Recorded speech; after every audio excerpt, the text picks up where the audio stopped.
Kekuatan polusi kematian yang tak terlihat terus-menerus merasuki tubuh dewa berdimensi tinggi kaisar kuno.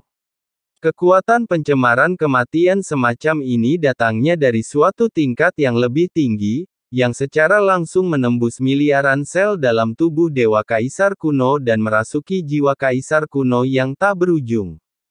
Bagaikan tinta hitam yang mengotori air sungai, dan dingin yang teramat sangat yang membekukan sungai, setiap sel, setiap kesadaran, dan setiap pikiran dalam tubuh kaisar kuno itu berangsur-angsur membeku, menjadi sunyi senyap, dan cepat meredup, bagaikan patung batu yang mengeras. Kekuatan Guiksu. Nenek moyang klan kaisar abadi tidak hanya tidak mandek dalam kultivasinya selama bertahun-tahun, tetapi malah menjadi lebih maju. Kekuatan Guiksu adalah kekuatan khusus dari jalan yang dibiakkan oleh tubuhnya. Ia telah melompat keluar dari lautan alam semesta dan tidak berada di tiga alam. Semakin lama waktu yang dibutuhkan untuk berkembang, semakin mengerikan kekuatan penghancur intinya. Jauh di dalam lautan alam semesta, mata beberapa pria kuat kuno membeku dengan tatapan serius. Pada level mereka, siapa yang tidak punya beberapa senjata pembunuh? Kekuatan Guiksu, yang diperoleh dari tubuh binatang reruntuhan mati oleh leluhur kaisar abadi, setelah mencapai tingkat dimensi tinggi, jelas merupakan kekuatan yang sangat ditakuti oleh setiap orang kuat dan tidak boleh diremehkan. Panggilan. Ia membasahi segala sesuatunya secara diam-diam. Ketika kekuatan Guiksu memusnahkan dan mengalir dalam tubuh kaisar kuno, kekuatan totem dalam tubuh kaisar kuno terus menjadi mati dan redup, dan sumber inti kekuatannya membeku, kehilangan tanda-tanda kehidupan. Hahaha, beraninya kau bersikap sombong di hadapanku, makhluk berdimensi tinggi yang baru dipromosikan itu benar-benar sangat bodoh. Kau pikir hanya dengan melangkah ke alam berdimensi tinggi, kau bisa menjadi tak terkalahkan di alam semesta. Padahal, kau jauh dari itu. Leluhur klan kaisar abadi menunjukkan histeria di matanya dan mencibir dalam hatinya. Orang ini terlalu sombong. Dia benar-benar berani menghadapi kekuatan Guiksu secara langsung. Di lautan alam semesta ini, bahkan beberapa makhluk berdimensi lebih tinggi dengan kekuatan lebih besar darinya tidak akan berani menghadapi serangan jiwanya dengan cara ini. Bahkan orang kuat seperti Pak Tua Kuji pun harus berhati-hati, apalagi seorang tokoh tingkat tinggi yang baru dipromosikan seperti Kaisar kuno. Tidak berani menghormati kekuatan Guiksunya. Orang ini sudah meninggal. Klik. Di bawah tatapan mata orang banyak, sang kaisar kuno mempertahankan postur pedang horizontal, auranya benar-benar melemah, seperti mayat kuno, tanpa nafas kehidupan sedikit pun, diam-diam mengambang di lautan alam semesta yang sunyi dan gelap, seperti kerangka kering. Sudah berakhir. Orang yang paling putus asa yang hadir adalah penguasa alam Buddha Matahari Besar. Senyum di wajahnya membeku dalam sekejap, dan hatinya tiba-tiba tenggelam. Apakah aku bertaruh pada kuda yang salah? Dia mengucek matanya kuat-kuat, menatap tak percaya ke arah kaisar kuno yang telah berubah menjadi mayat kuno di hadapannya. Ekspresinya kusam, tatapannya putus asa, dan tubuhnya gemetar. Seluruh orang itu tampaknya telah jatuh dari surga ke neraka dalam sekejap. Dia jelas berada di pihak yang unggul sebelumnya, bagaimana mungkin dia tiba-tiba? Penguasa alam Buddha Matahari Agung tidak mau mempercayainya. Wah! Dia menamparkan dirinya sendiri begitu keras hingga dia melihat bintang-bintang dan merasa pusing. Sialan, penguasa alam Matahari Agung, dasar bajingan, aku memintamu berjudi, apa kau pikir kau punya banyak modal? Kau bermain dalam permainan besar, apa kau sanggup kalah? Matanya sudah mati dan dia bergumam dengan suara menangis, sudah berakhir sekarang, leluhur kaisar mayat hidup pasti membenciku sampai mati. Setelah menghancurkan Qin Chen, dia mungkin akan membunuhku selanjutnya. Alam Buddha Matahari Agung yang telah aku kelola seumur hidup pasti akan menjadi santapan bagi Kaisar Abadi. Wow wow wow, kenapa kau bermain-main dengan keberpihakan, dasar bajingan? Apa kau sanggup melakukannya dengan IQ-mu? Kau dalam masalah sekarang. Penguasa alam Buddha Matahari Agung ingin menangis namun tidak ada air mata. Dia gemetar karena marah, tetapi dia tidak berdaya menyelamatkan situasi. Lupakan saja, semuanya sudah sampai pada titik ini.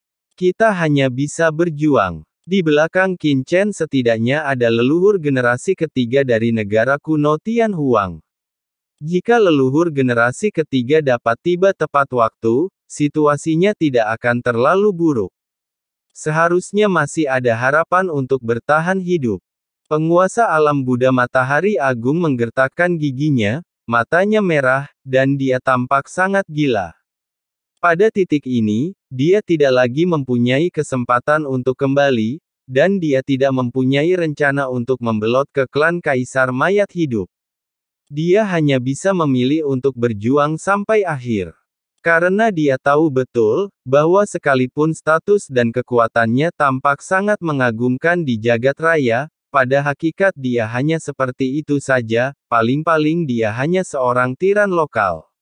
Konfrontasi antara dimensi yang lebih tinggi adalah pertempuran yang benar-benar menentukan struktur kekuatan alam semesta. Jika seorang kaisar dewa sepertinya terlibat dalam pertempuran seperti itu, dia akan menjadi umpan meriam. Mereka tidak akan dianggap serius sama sekali. Bahkan jika mereka berbalik dan menyerah, mereka pasti akan diinjak-injak sampai mati oleh leluhur kaisar abadi. Lebih baik bertarung. Hahaha, kita menang. Nenek moyang menang. Makhluk berdimensi tinggi apa yang baru? Di hadapan leluhur, dia hanyalah seekor ayam dan seekor anjing. Dia akan hancur dalam sekejap. Di lautan alam semesta, banyak kaisar dewa di bawah komando klan kekaisaran abadi semuanya bersemangat dan bersemangat. Kaisar bebek mati menatap mayat kaisar kuno dengan mata berbinar, mayat kaisar dewa dimensi tinggi, seberapa mengerikan kekuatan yang terkandung di dalamnya. Sekarang aku hanya selangkah lagi dari alam dimensi tinggi. Jika leluhur berbalik dan memberiku sebagian esensi dimensi tinggi di mayatnya, maka aku, gerutunya. Titik. Napas kaisar bebek dewa kematian menjadi cepat.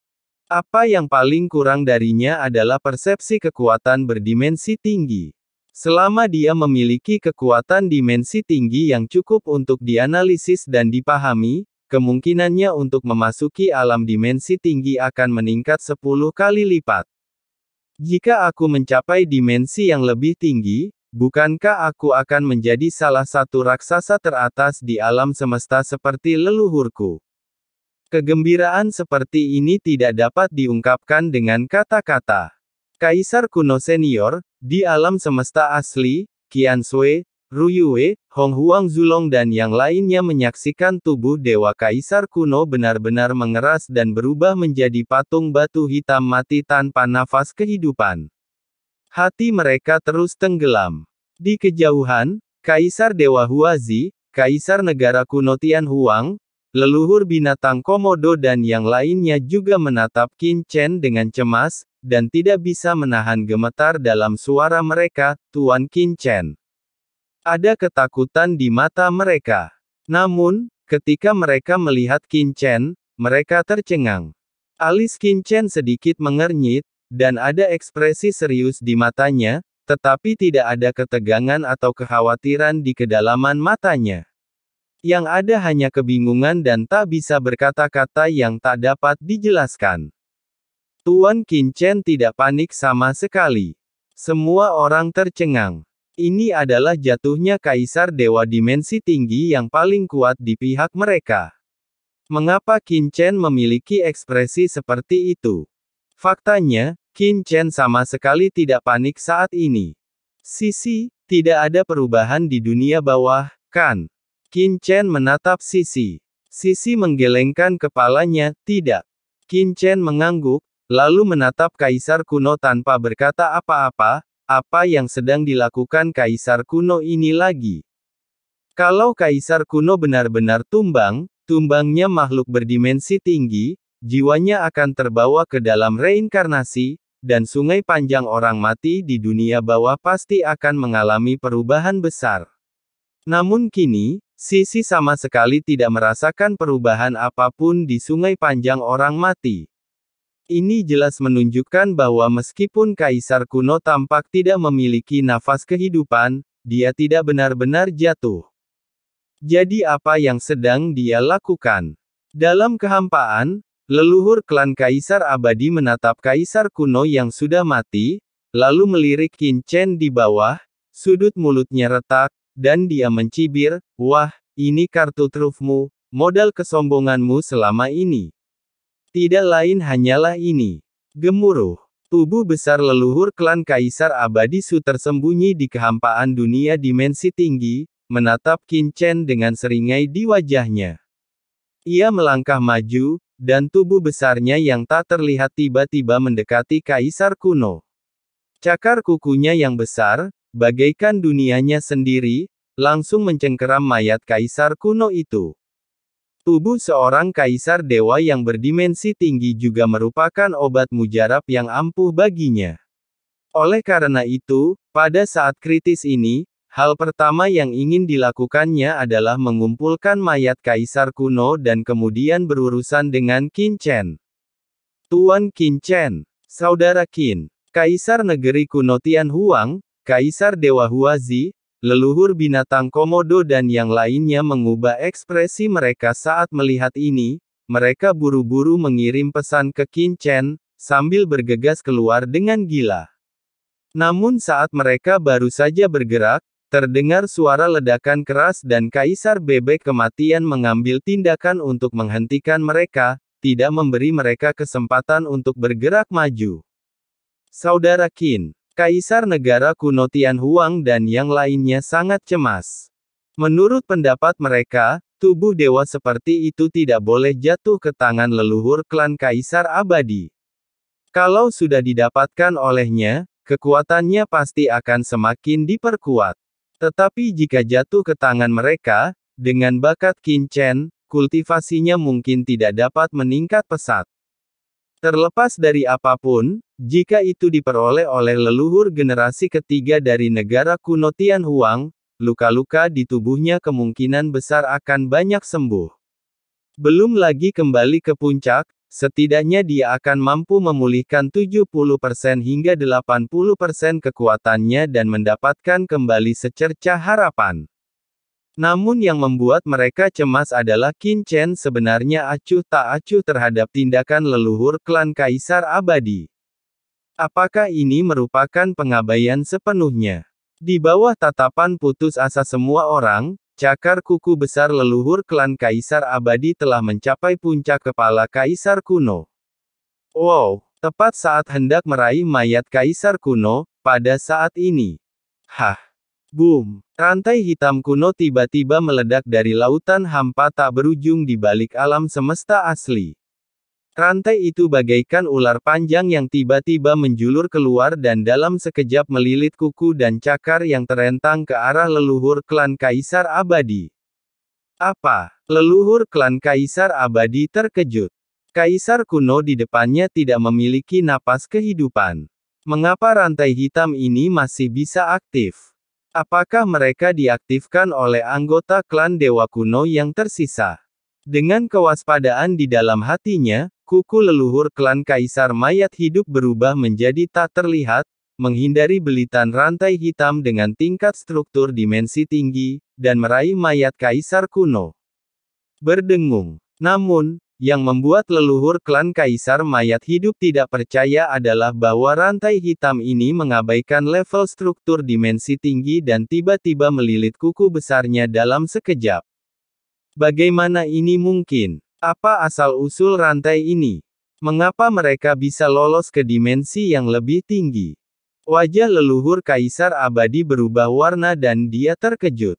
Dia buru-buru mengangkat kukunya, dan kekuatan penghancur dari jalan itu mengalir deras ke cakarnya yang tajam, dan dia menebas langsung ke arah rantai hitam itu, ingin menghancurkan rantai hitam itu dan memotongnya di tempat. Kapan? Di tengah gemuruh yang menusuk, kuku leluhur klan Kaisar Mayat Hidup menebas rantai hitam. Kekuatan mengerikan itu bagai batu yang tenggelam ke laut, dan sama sekali tidak mampu menghancurkan rantai hitam itu. Sebaliknya, rantainya seperti ular hitam yang lentur, melilit langsung kukunya. Mustahil. Nenek moyang klan Kaisar Abadi merasa ngeri. Serangan ini biasanya akan melukai tubuh Kaisar Dewa berdimensi tinggi, tetapi tidak dapat meninggalkan bekas sedikit pun pada rantai hitam pekat ini.